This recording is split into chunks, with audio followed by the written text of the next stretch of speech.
राशि एक चीज़ मैं समझना चाहूँगा, एक तरफ कहा यह जा रहा है कि बीजेपी के पास इस बार, क्योंकि वो विपक्ष में थे, उस तरह के मुद्दे हैं नहीं, तो पेपर लीक पर ज़्यादा बोल रहे हैं या हिंदुत्व की बात कर रहे हैं या ध्रुवीकरण की बात हो रही है।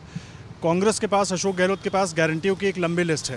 इसको मैं सेग्रीगेट करने की कोशिश करूँ, अगर शहरी वोटर के लिए क्या ज़्यादा प्रभावी चीज़ होगी और जो रूरल वोटर्स हैं उन पर किस चीज़ का ज़्यादा असर पड़ रहा है, क्योंकि गारंटियाँ मुझे लगती हैं गांव के लोगों तक ज़्यादा और उनके लिए ज़्यादा इंपॉर्टेंट हो जाती हैं, और शहर में भ्रष्टाचार हो गया, तमाम दूसरी तरह की। देखिए, जो कांग्रेस का कोर वोट बैंक भी है वो रूरल पॉपुलेशन है। जैसे सर ने कहा, वो मुखर नहीं होता, तो उन्होंने अपनी कोर कॉन्स्टिट्यूंसी को एड्रेस करने की कोशिश की है और अच्छा प्रयास किया है। गैस सिलेंडर उनका बहुत पॉपुलर है।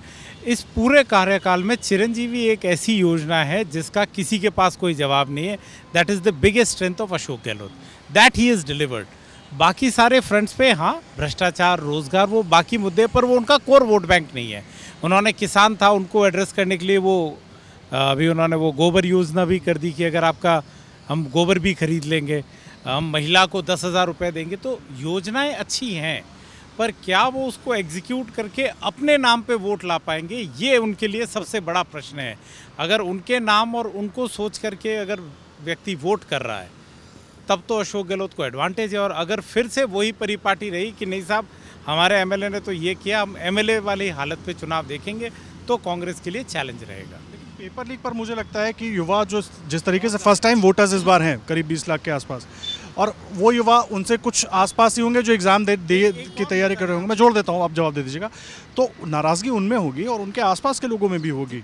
ये अब राजनीति जो होती रहे, लेकिन पेपर लीक हुआ तो उसकी नाराज़गी तो युवाओं में होगी। बिल्कुल, पेपर लीक एक नाराज़गी है युवाओं में। और एक युवाओं की एक और चीज़ है जो कोई मंच पे नहीं आती, कि हम पिछले 3 दशकों में जो भी हमारी सरकारें रही हो, हम हमारे युवा को सरकारी नौकरी से आगे सोचने का सपना ही नहीं दे पाए। ये राजस्थान की पॉलिटिकल क्लास का कंबाइंड फेलियर है कि ना हमारे यहाँ उद्योग की इतनी अपॉर्चुनिटीज़ हैं, ना कुछ है। बस हम वाद विवाद करते कि उसने मेरी रिफाइनरी रोक दी, वो कहता है इसने मेरा प्रोजेक्ट रोक दिया, किया किसी ने कुछ भी नहीं।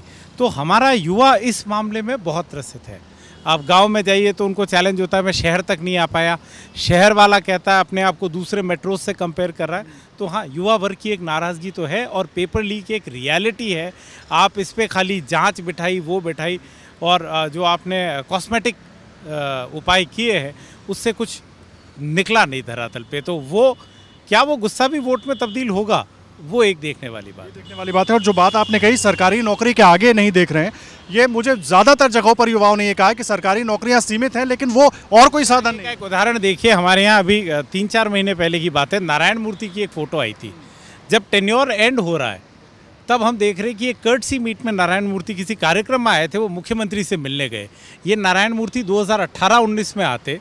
इन्फोसिस का जो जयपुर का सेंटर है, उस पर करीब करीब जो लोग काम करते हैं, 11,000 लोग इधर काम करते हैं, या 5,000 लोग करते हैं, सॉरी। और वही भुवनेश्वर में 11,000 लोग काम करते हैं, जो हमसे भी छोटा शहर है। तो क्या जयपुर उससे बेटर डिज़र्व नहीं करता? इस सारे सामंजस्य बिठाने में ये एक फैक्शन तो मुझे लगता है रूलिंग पार्टी भूल ही गई। अगर आप ये वीडियो YouTube पर देख रहे हैं तो हमारे चैनल को सब्सक्राइब करें और बेल आइकन को दबाना ना भूलें। अगर आप Facebook पर ये वीडियो देख रहे हैं तो हमारे पेज को लाइक करें।